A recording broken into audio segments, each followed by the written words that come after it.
Hi everybody, I'm Janet Fletcher. I'm a food writer in California and the publisher of Planet Cheese, which is a weekly blog e-newsletter, which I hope you'll read if you don't already get it. I am also a volunteer with a grassroots movement called Victory Cheese. And Victory Cheese, you may have been hearing a little bit about it because it is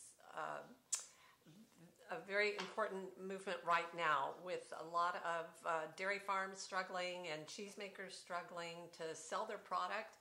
Cheese retailers not doing so well these days, restaurants being closed. It's been really hard to keep this American specialty cheese industry going. So some of us who are great cheese lovers and in the cheese business have come together in this Victory Cheese movement to bring attention to the plight of some of these dairy farms and cheesemakers and help some of these cheeses keep moving through the pipeline. So like a lot of other people, I have put together a collection of cheeses called a Victory Cheese Box, which you purchased. I have done 12 themed collections for iGourmet, the online merchant, and you purchased one called Mixed Milk Inspirations. So I wanted to give you a little bit of background about the cheeses that you purchased. You got them in this nice muslin bag, and I hope that they came cool. Mine certainly did. We have three really fine cheeses in front of us that are all made with mixed milk. Now that means not 100% cow, 100% sheep, or 100% goat, but a mixture of 2 or 3 of those. And this is done more in Europe than it is here because historically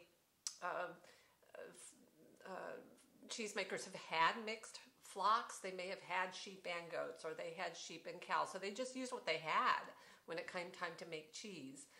And the flavors are delicious together. So some U.S. cheesemakers have just really started taking part in this practice of mixing milks, kind of like winemakers mix grape varieties to make a more interesting blend. Each type of milk is different and it adds something different to the finished cheese. So all these cheeses that we have in your Mixed Milk Inspiration collection are made with more than one type of milk. Our first one, let's start with our youngest cheese. None of these is super young. This is Kunik from Nettle Meadow Farm in New York in the Adirondacks. And it is mostly goat, but it's got some Jersey cream in it, Jersey cow milk cream. This is a triple cream cheese. It's super high in fat from adding that cream to it. The couple of women who own Nettle Meadow Farm, they used to live in California, not far from where I used to live, and they got started in cheese making the way a lot of people do. They got a few goats, really kind of as pets to help keep the grass down in their backyard. And the next thing they knew, they didn't have 4 goats, they had 8 or 12, and they started, they enjoyed having the goats and milking them and making cheese. And so they moved to the Adirondacks. They now have, their own goats, but what they really are at Nettle Meadow Farm is an animal sanctuary. They take in abandoned, neglected creatures and nurture them, and the cheese is a way to pay for that. But their cheeses are just sublime.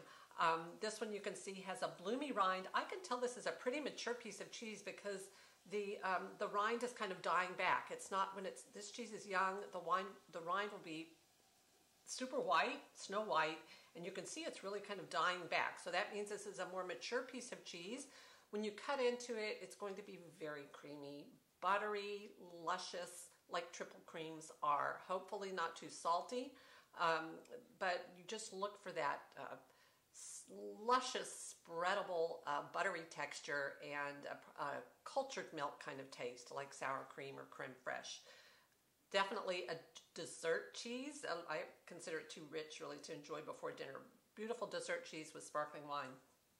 Our next cheese is from Vermont, from Putney, Vermont, and it's from Vermont Shepherd. Vermont Shepherd got started in 1993. It's one of our oldest sheep cheese producers in the U.S. We don't make a lot of sheep cheeses, and they are real pioneers.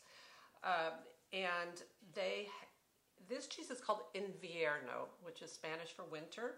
They also make a cheese called Verano, which is Spanish for summer. And the summer cheese is all sheep milk. This one is mixed. It's sheep and cow.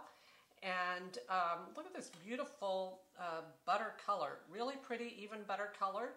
And what I'm most admiring, however, is this natural rind. It's even, it's very thin, it's a little bit tacky, kind of sticky tacky. I know this cheese was washed with brine, and that creates this kind of tackiness and encourages certain microbes to grow on the outside of the cheese and give it a lot of great flavor. It's going to be, it smells, to me it smells mushroomy, it smells a little like a cave, and warm butter smells. It's, I would say, semi-firm to, I would call it a semi-firm cheese. It's about 5 to 6 months old, and you're going to get those buttery notes from the cow's milk, and then the kind of slightly gamey notes from the sheep's milk. Melts really well, but I think it's a great table cheese. And our last cheese is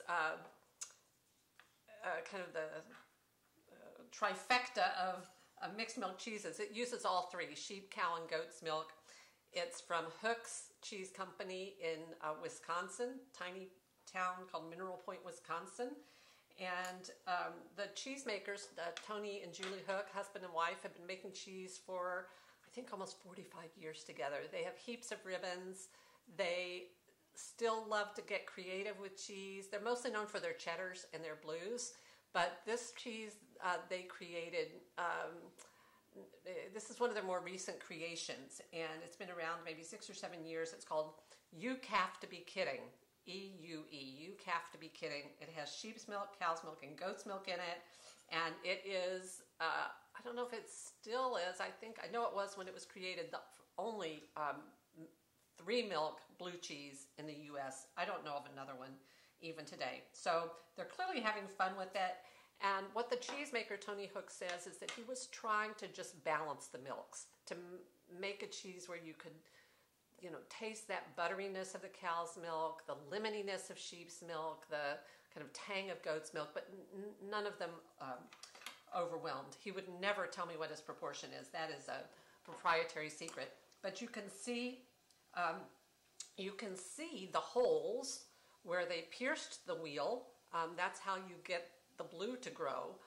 You put the blue mold in the milk on day one, in the vat before you make the cheese. You put in that penicillium mold, but it doesn't grow for days or even weeks. It doesn't start to grow and create these veins until maybe when the cheese is 3 weeks old or so. They take these mechanical needles and they pierce the sides. You can up the top and the bottom. You can see it, the needling, and that creates these air channels that the blue mold loves, wants that oxygen, and it starts to grow. And it grows wherever it can find space. So that's why you see these kind of veinings. Looking at this, I love that the veining is even. You don't want to see it clumping. You want to see it evenly dispersed, which I do.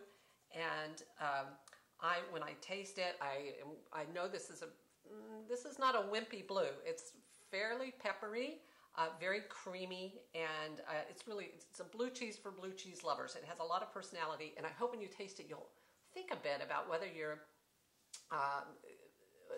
what each type of those milks contributes, the cow, goat, and sheep's milk. So 3 cheeses from 3 different parts of the United States that are all making use of these very different types of milk, cow's, goat's, and sheep's milk. I hope you will enjoy your exploration of the mixed milk inspiration collection, and I hope you will also go online and look at the iGourmet site and look at some of the other 11 other themed cheese collections I've done for them. They're all Victory Cheese collections by Planet Cheese. I think you're going to enjoy all of them.